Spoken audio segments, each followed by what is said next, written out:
Reading Faust was one of the most rewarding experiences of my life, and I understand that it is a very difficult text, and I myself needed a lot of guidance to come to terms with the things that Goethe is trying to tell us in this wonderful play.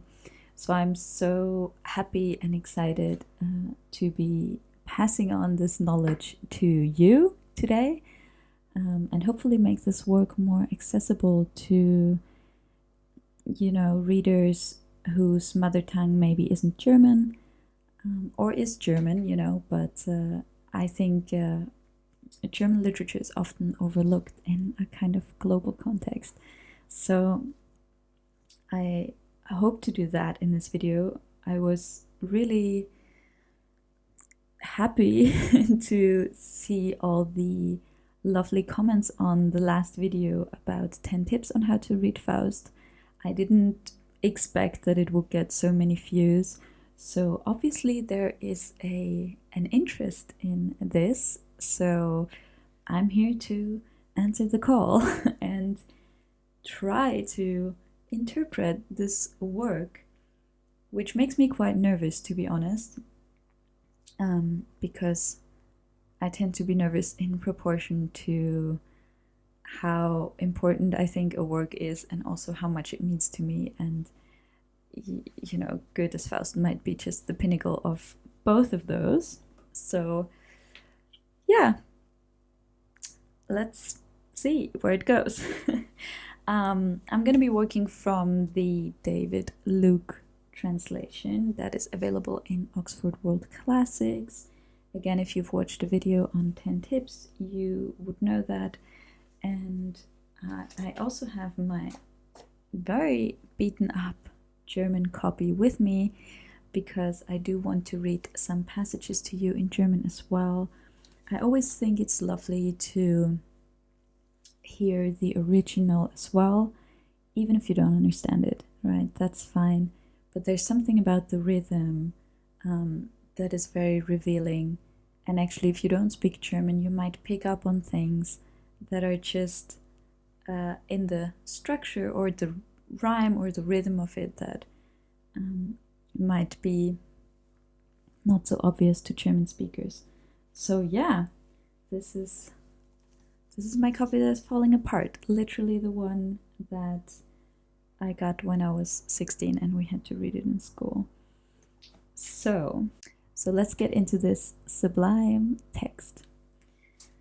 So when we open the work, the first thing we're gonna see after the introduction, which I would recommend you just skip, the first thing we see is called dedication. So it reads, "Uncertain shapes, visitors from the past, at whom I darkly gazed so long ago, my heart's mad fleeting visions, now at last. Shall I embrace you? Must I let you go? Again you haunt me, come then, hold me fast.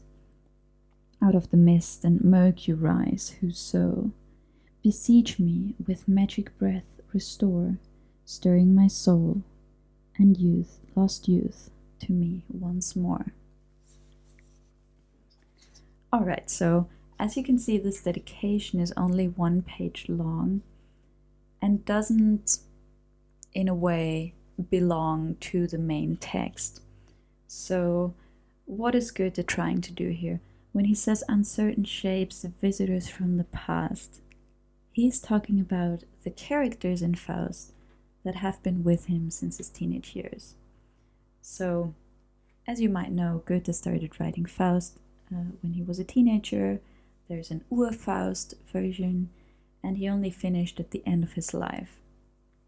So these characters and figures have been with him for so many years, and it seems that what he's trying to tell us is that they have approached him again and again, and they kind of haven't let him go,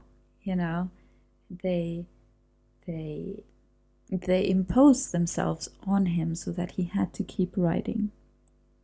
A little bit further down, he says, "They cannot hear my present music. those few souls who listened to my early song, they are far from me now who were so close, and their first answering echo has so long been silent. Now my voice is heard, who knows by whom?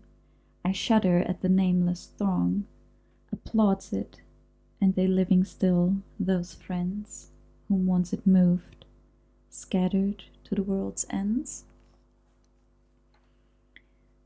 Right, so here again, Goethe is reflecting upon the fact what it was like for him to write this piece, and now, especially in this paragraph, what it is like for him to release it out into the world, right? He feels vulnerable. He wonders whether people will like it. You know, I'm saying it in a very simple way. He says it way more beautiful, but that's what I'm reading here. And when something, I mean, I cannot even imagine what it is like to live with a piece of writing for so many decades. And I bet it comes with a whole lot of uncertainty upon releasing it, right? Am I even still interested? What did I even do here? You know, I think he, in a way, couldn't even fathom to what it will be like to release this work and let other people have access to it. So you could say that, in a way, this dedication is a little bit autobiographical. We're going to go further in the text in a moment, but I just want to emphasize the importance of these three different entrances, because I think it reveals a lot about Goethe's writing process. If we look towards the letters that he sent back and forth with Friedrich Schiller, then we see that, you know, Schiller always encouraged Goethe to find kind of a thread, to have the text be uniform in a way. Because if you've ever had to read Faust, or, you know, even just lived through it, then you see that there's all these different scenes that kind of seem a bit random and they don't really belong together. And so it is also with the three entries to the text. But Goethe said, no, I'm going to do that in a playful way, right? I don't need a thread through it necessarily.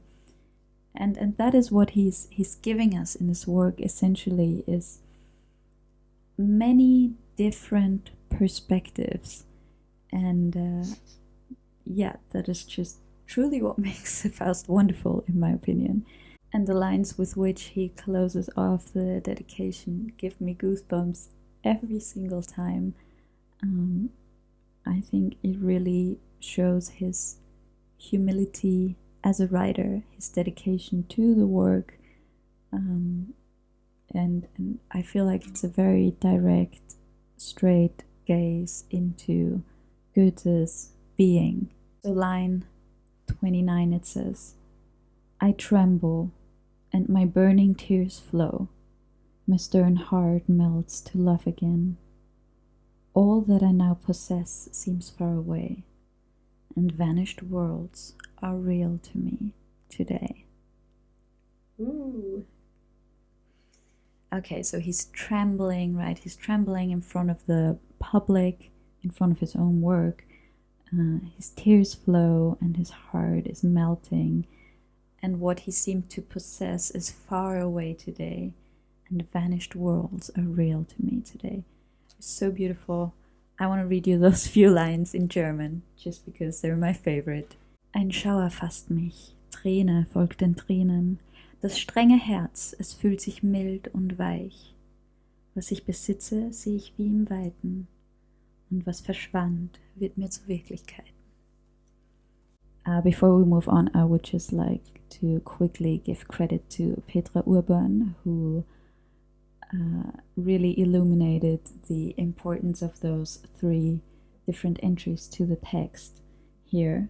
And she uploads videos on YouTube of her lectures. So if you speak German, I can highly recommend you check her channel out. Very underrated, great interpretations. I love her personality. She just has a talent to make everything seem interesting. It's lovely.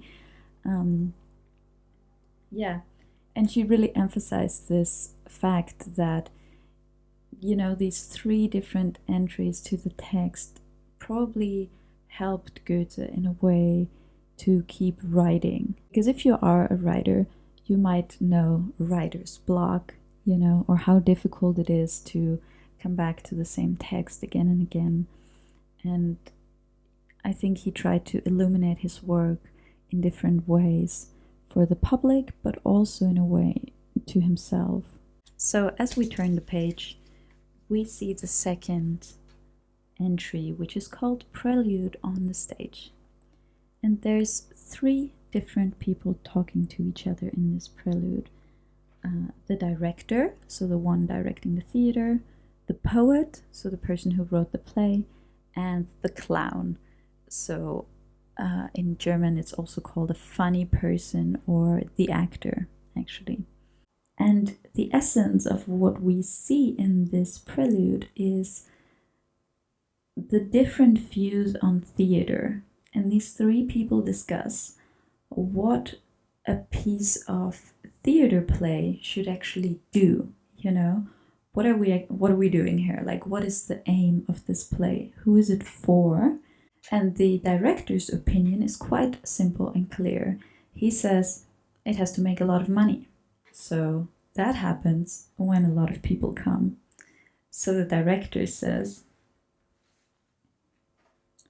"Indeed, my pleasure is to please the mob. And they're a tolerant public, I'll admit. The posts and boards are up, and it's our job to give them all a merry time of it." Right? So he's ready to go to give those people what they want, so they leave their money at the door. A little further down he says, "How shall we give them something fresh and new that's entertaining and instructive too?"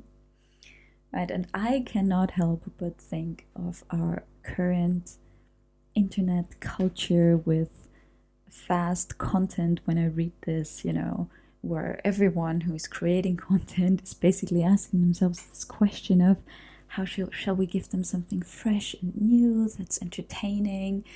And the director is basically fantasizing about how people will like storm to the doors, buy their tickets, and you know, be all excited about this play.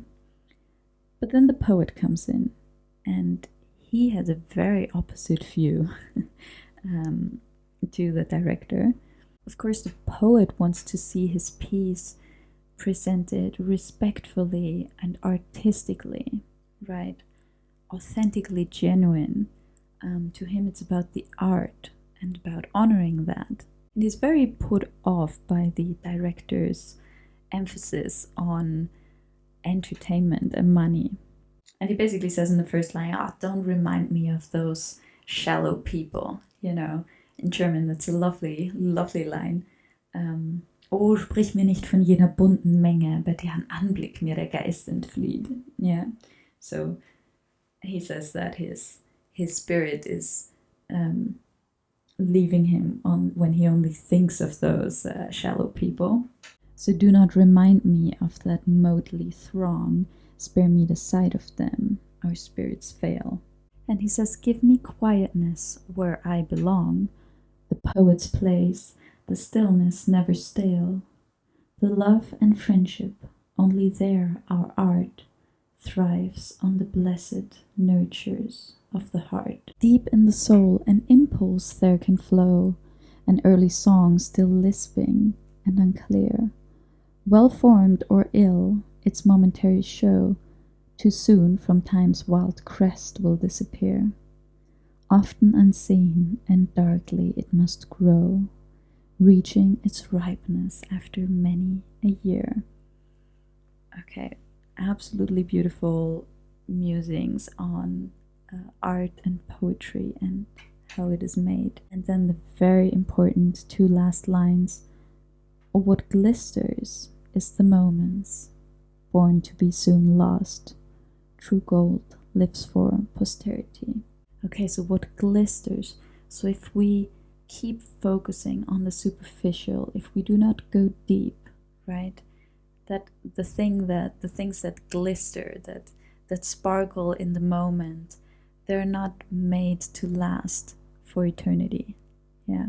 So they're not made to stay with us beyond death, right? So he's arguing for deeper values in a way. A very beautiful in German too. Was glänzt, ist für den Augenblick geboren. Das Echte bleibt der Nachwelt unverloren. So then we have the clown, and he is in a way trying to resolve the conflict between the two. And he says, you know, you both are being way too serious. People are going to the theater to have fun, right? So let's focus on that. Let's be entertaining, right? It's that Aristotelian idea of catharsis. Yeah, he says they must be entertained. It's what one owes. Let fancy choirs all sing and interwave. Reason, sense, feeling, passion. But by your leave, let a good vein of folly still run through it. Right? He says, it's a bit like a recipe. Take a bit of reason, a bit of sense, feeling, passion, and we have a good mix. And also throw some fun and some foolishness in there. Again, very beautiful line in German. Lasst Fantasie mit allen ihren Chören, Vernunft, Verstand, Empfindung, Leidenschaft, doch merkt euch wohl, nicht ohne Narrheit hören. And then the director continues, and let's have enough action above all, right? So he's back to entertainment, money making, and very important line is, mass alone charms the masses. Yeah, so if you want to please people, you have to give a lot. You have to keep producing. It's also, again, reminds me very much of our nowadays situation, especially on social media. So that, you know, that's why Faust is still so relevant, because all the themes haven't really changed. I mean, maybe we used to go to a theater, but in terms of how we wanted to be entertained, maybe hasn't changed that much after all. And also how people thought about it maybe hasn't changed that much after all. And the director here doesn't really have a very high opinion of the people going to the theater, right? He basically says, well, they don't get it anyways, what you're trying to tell them, right? They can't grasp the whole, so why not just give a lot and give it in pieces? That line will come in a moment.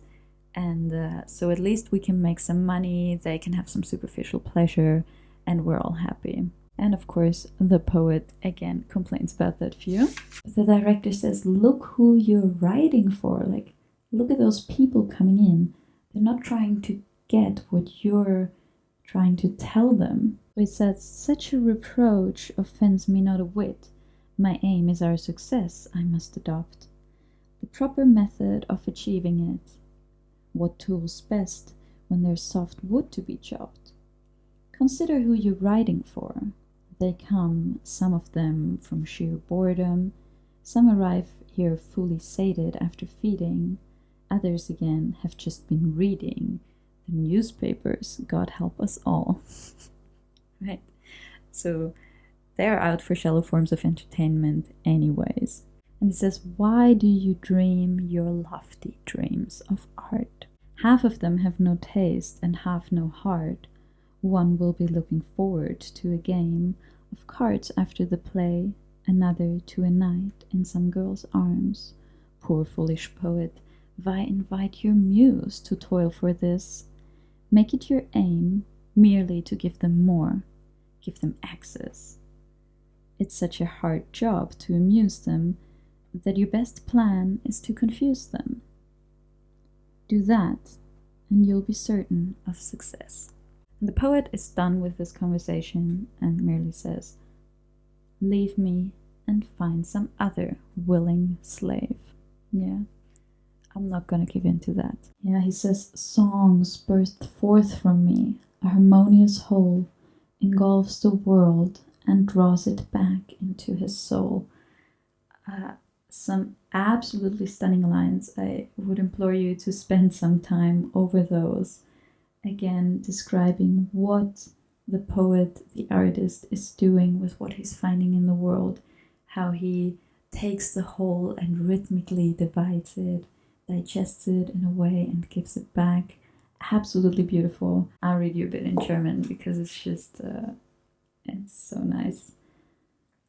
Wenn die Natur des Fadens ewige Länge gleichgültig drehend auf die Spindel zwingt, wenn aller Wesen unharmonische Menge verdrießlich durcheinander klingt, wer teilt die fließend immer gleiche Reihe belebend ab, dass sie sich rhythmisch regt? Wer ruft das Einzelne zur allgemeinen Weihe, wo es in herrlichen Akkorden schlägt? Wer lässt den Sturm zu Leidenschaften wüten, das Abendrot im ersten Sinne glühen? Wer schüttet alle schöne Frühlingsblüten auf der geliebten Pfade hin? Wer ficht die unbedeutend grünen Blätter zum Ehrenkranz Verdiensten jeder Art? Wer sichert den Olymp, vereint die Götter, des Menschen Kraft im Dichter offenbart? So nice. So now our clown comes in again, and he's serving a very important role here because he's basically unifying those two opposing views. So he says to the poet, take this deep, reverence you have for creativity and bring it into the theater and treat it like a little bit of a love affair, So he says, mix a bit of love and excitement and tears together, and then we're gonna have a wonderful piece. So he says, use them then, these delightful powers, and do your poet's work rather as when one falls in love to pass the amorous hours. And now he describes what he means by that. One meets by chance, one lingers, one is smitten, and one's involvement gradually increases. Happiness grows, but soon enough it ceases. Joy ends in tears. And somehow then, it all becomes a novel, ready written. Let's give them that. Let's make that kind of show. Yeah, because he says that's the kind of life the people are living that are coming to the theater, and they're going to be able to relate to that. And this is, in my opinion, a very beautiful and more so respectful view on the theater goer or on the viewer. Very wonderful passage that the clown is giving us here. So he says, much error mixed with just a grain of truth, that's the best drink for such an audience. They'll be refreshed and edified. That way it will attract the flower of our youth. They'll hear your words and think them revelation, and every tender soul suck from your play a sustenance of melancholy sensation. Each will find something in it to excite him. And now a very important sentence. For what he'll see is already there inside him. Yeah, in German that is, ein jeder sieht, was im Herzen trägt. So, people can only see what they're already carrying in their hearts anyways, right? You cannot force your plot or your insights onto people. They have their own process, and just trust that your piece will trigger the right emotions and process in them. And also a very important sentence in my opinions, but growing minds can still show gratitude. That's how the clown ends. In German that is, ein Werdender wird immer dankbar sein. And it's that idea that if you are on a growth journey, if you're developing yourself, you'll always find something to be grateful for in a play. You'll always take something with you that teaches you something, that will make you learn, right? And someone who's just discontent and doesn't want to do it, they might as well be discontent with the play. But someone who is serious about their inner growth will always show gratitude. I think it's not like perfectly translated here, but that's the gist in German, I would say. So the poet now reflects on his youth and his earlier life. I'm gonna like jump over that a little bit. Yeah, he says, my poverty was rich profusion. I longed for truth and loved illusion. Another wonderful one. He basically says, give me my youth back. And I suggest you read the clown's response yourself. He's basically telling us where we need that youthful attitude in life. And our director makes the end of the scene and he's like saying, come, that's enough of words. What I want now is deeds. While you, my friends, exchange those well-turned compliments, the time for useful work slips by. Right? So he's a little bit impatient with all this sentimental talk and he just says, let's get going. You know, Goethe himself was a theater director in Weimar, so he must have thought a lot about the theater and the functions it serves. And what I find so wonderful about this prelude on the stage is that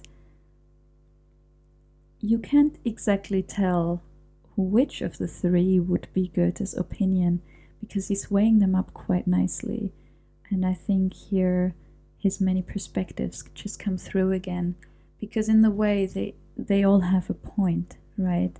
And he fleshes those characters out quite nicely, I find, for so little lines. I kind of see them standing in front of me and I understand their way of thinking.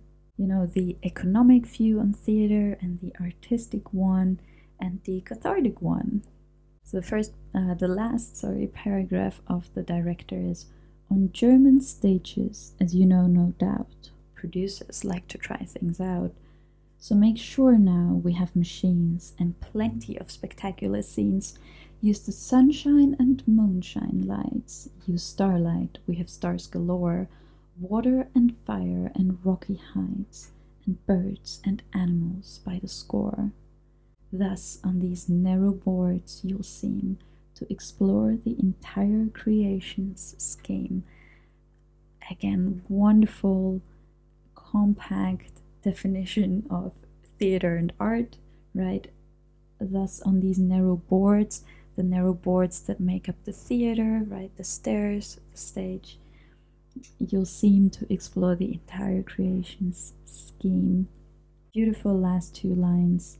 And with swift steps, yet wise and slow, from heaven through the world, right down to hell, you'll go. Right? So here we have the shortest synopsis of Faust ever. And this is exactly what is going to happen in this text. And we start in heaven. So this is a perfect intro to the prologue in heaven. Okay, I'm so sorry for the change in light in this video, but it's just a very confusing day. So I'll probably have been very dark and very bright. But anyways, let's keep going. So the third entry we have, the prologue in heaven, is actually part of the main story, right? Because Faust is working with two bets. So there is a bet between Faust and Mephistopheles, as you might know, but there is also a bet between the Lord, or God, and Mephistopheles. And this is what we're gonna witness now. So the cast for this scene is the Lord and Mephistopheles, as I already said. It's so difficult to pronounce because in German we say Mephistopheles, so the emphasis is very different. And the three archangels that are giving us a beautiful opening of the scene, Raphael, Gabriel, and Michael. You know, those are some of the most beautiful lines ever written in German, but also in English. I think David Luke did a tremendous job translating those. They're very famous, you know, they've made these lines into songs. Here in Austria, I used to sing songs just about the first 8 lines that I'm gonna read to you in a moment. And in a way, what these archangels are giving us is this, you know, we're in heaven, so they sing to us of the natural order of the world, of the glory of God, of the eternal order of things. It's wonderful. So they sing to us how they praise the Lord and praise creation. So here we have Raphael. The sun proclaims its old devotion and rivals song with brothers' fears, and still completes in thunderous motion the circuits of its destined years. Angelic powers, uncomprehending, are strengthened as they gaze their fill. Thy works, unfathomed and unending, retain the first day's splendor still. And Gabriel comes in. The glorious earth, with mind appalling swiftness, upon itself rotates, and with the deep night's dreadful falling, its primal radiance alternates. High cliffs stand deep in ocean weather, wide foaming waves float out and in, and cliffs and sea rush on together, caught in the globe's unceasing spin. And at last, Michael, and turn by turn the tempest raging, from sea to land, from land to sea, build up in passion unassuaging their chain of furious energy. The thunder strikes, its flash is faster, it spreads distraction on its way. But we, thy messengers, O Master, revere thy gently circling they. And then all 3 of them in chorus. And each of us, uncomprehending, is strengthened as we gaze our fill, for all thy works, sublime, unending, retain their first day's splendor still. I don't know, to me that is absolutely breathtaking. The original, but also the translation, gives me such warm, wonderful feelings of order and godliness. Yeah. Well, so, oh my god, now I closed it. So now into this scene, Mephistopheles comes and he speaks directly to God. You could say he's quite relaxed, right? He just says, Your Grace, since you have called on us again to see how things are going, and since you have been quite pleased to meet me now and then, I thought I'd come and join your retinue. So, you know, they seem to talk to each other more often. And what he does is he complains about humans, right? So apparently he's been down to earth and he's quite annoyed with the ever-recurring dullness of human life. So he says, the little earth god still persists in his old ways, ridiculous as ever, as in his first days, right? So humans don't change.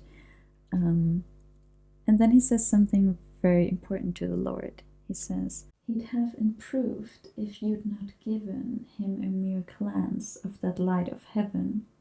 He calls it reason, and it only has increased his power to be beastier than a beast. So, you know, this sends a very clear message that reason is the thing that makes us brutal, and reason is the thing that holds us back. And now Mephistopheles brings in a picture, a metaphor that will stay important throughout the rest of the play. So it's the metaphor of a long-legged grasshopper, right? In German we say Zikade, and he says that man is like that.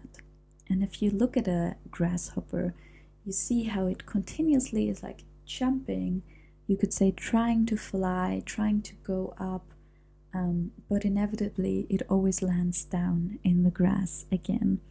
And this is a motion we will see Faust going through endless times in this play.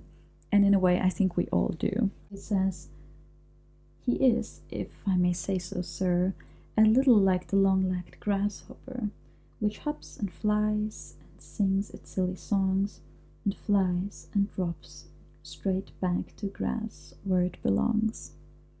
Indeed, if only he would stick to grass. He pokes his nose in all the filth he finds, alas.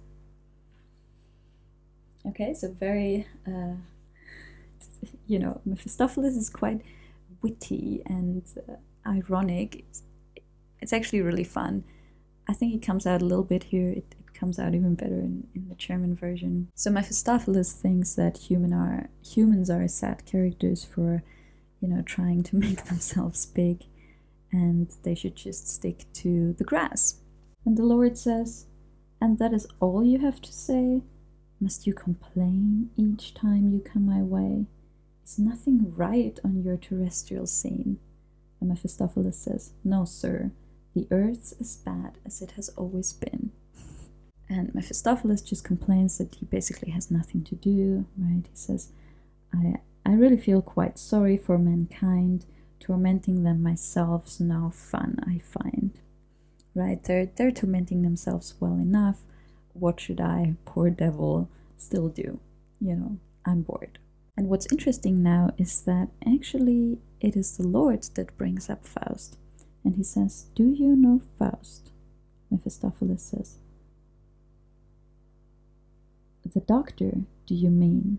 My lord, my servant. Ah, he serves you well indeed."